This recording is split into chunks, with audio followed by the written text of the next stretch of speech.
संकट और आपातकाल का दौर है तो सेंट्रल बैंक की गवर्नर ने इस्तीफा दे दिया। इससे पहले श्रीलंका में सभी मंत्रियों ने रविवार को इस्तीफा दे दिया था।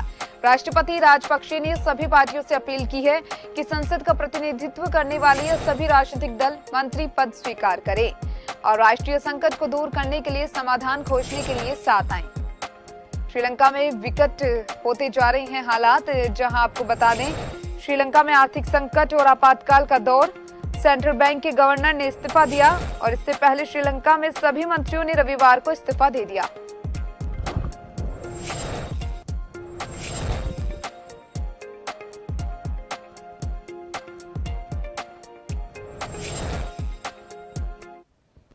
इस खबर पर ज्यादा बात करने के लिए हमारे साथ विदेश मामलों के जानकार करोड़ी सिंह जुड़ चुके हैं। करोड़ी सिंह जी, जिस तरीके से हम लोग देख रहे हैं तो वही इस पर ज्यादा बात करने के लिए हमारे साथ करमवीर सिंह विदेशी मामलों के जानकार जुड़ चुके हैं। करमवीर सिंह जी, जिस तरीके से हम लोग देख रहे हैं कि श्रीलंका में आर्थिक संकट गहरा रहा है तो वहीं मंत्रियों ने रविवार को इस्तीफा दे दिया, उस पर क्या कुछ कहेंगे आप? देखिए, श्रीलंका में जो स्थिति है वो ऑयल की भी क्राइसिस है, वहाँ फूड की भी क्राइसिस है। जो बेसिक चीजें हैं लोगों की जरूरत का सामान, तो सबका क्राइसिस क्रिएट हो गया और उसके मल्टीपल रीजंस हैं और लोग जो है सड़कों पे आ गए हैं। स्टेट इमरजेंसी भी लगानी पड़ी और उसका परिणाम ये हुआ कि फाइनली पूरी कैबिनेट ने जो है इस्तीफा दे दिया। हालांकि प्रधानमंत्री तो अभी हैं राजपक्षे, वो अपने पद पे जो है बने हुए हैं।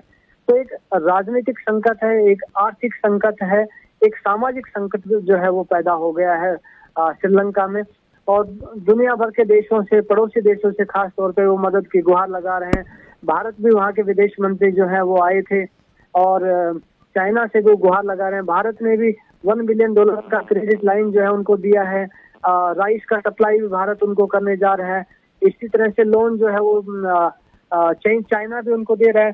श्रीलंका के सामने ये सारे संकट के पीछे जो जड़ है, उसके पीछे रीजन ये माना जाता है, एक तो जो सबसे मेन रीजन है वो ये कि फॉरेन करेंसी रिजर्व जो है उनका वो खत्म हो गया है और जो बहुत ही जरूरत का सामान है जो इंपोर्ट किया जाता है उसका भुगतान करने के लिए श्रीलंका के पास पैसे ही नहीं है।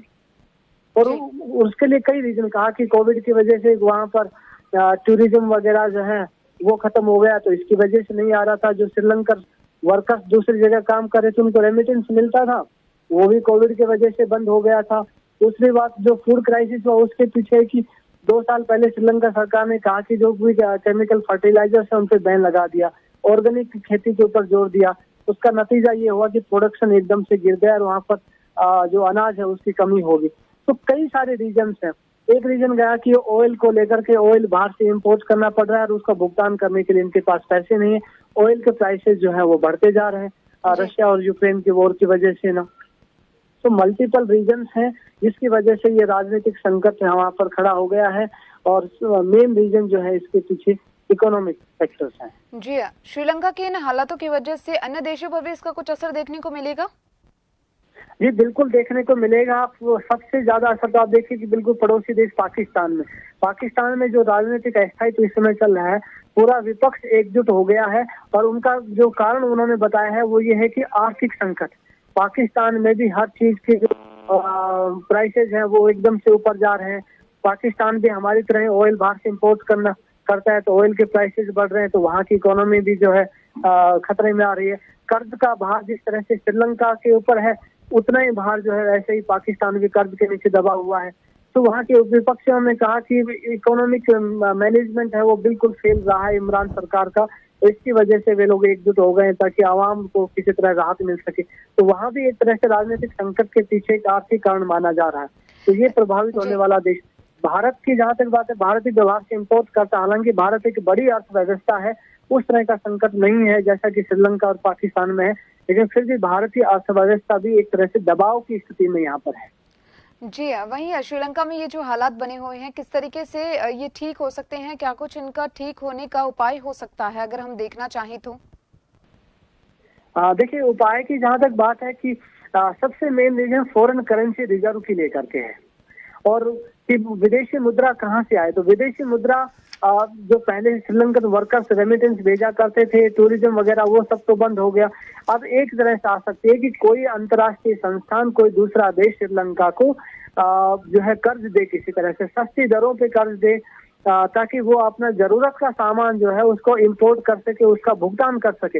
भारत ने मदद मुहैया कराई है, चीन ने भी मुहैया कराई है, लेकिन इतनी मदद से कुछ नहीं होगा। श्रीलंका को 1 बिलियन, 1.5 बिलियन, 2 बिलियन डॉलर से कुछ नहीं होने वाला। अब जो है श्रीलंका कोशिश कर रहा है कि जो अंतर्राष्ट्रीय मुद्रा कोष है उससे मदद मिल सके, लेकिन मुझे लगता है कि ये डिसीजन उनको कम से कम 3-4 महीने पहले लेना चाहिए था। अब IMF की अपनी शर्तें होती है, IMF ने कहा कि पहले अपनी जो करेंसी है उसको आप डिवेल्युएट कीजिए। श्रीलंका ने अपने मुद्रा का अवमूल्यन किया, डिवेल्युएट किया, इसकी वजह से हुआ कि चीजों के जो दाम है वो एकदम से और बढ़ गए। तो ये संकट जो है ये एक दूसरे से इस तरह से जुड़ा हुआ है। मुद्रा का जो है अवमूल्यन करेंगे, अपने वस्तुओं के मूल्य तो आपके एकदम बढ़ जाएंगे, लोगों को दोबारा महंगाई का सामना करना पड़ेगा, और बाहर का जो सामान है आप भेजेंगे एक्सपोर्ट, वो थोड़ा जरूर उससे आपको फायदा हो सकता है। लेकिन IMF से जो अभी पूरी तरह मदद मिली नहीं, वो कह रहे हैं हम इसको जो है कंसीडर कर रहे हैं अभी इस प्रस्ताव को उनको। तो ये एक मदद का यही एक अल्टरनेटिव है उनके पास, अदरवाइज कोई चांसेस नहीं है। जी कर्मवीर सिंह जी, बहुत बहुत शुक्रिया आपका तमाम जानकारी को साझा करने के लिए।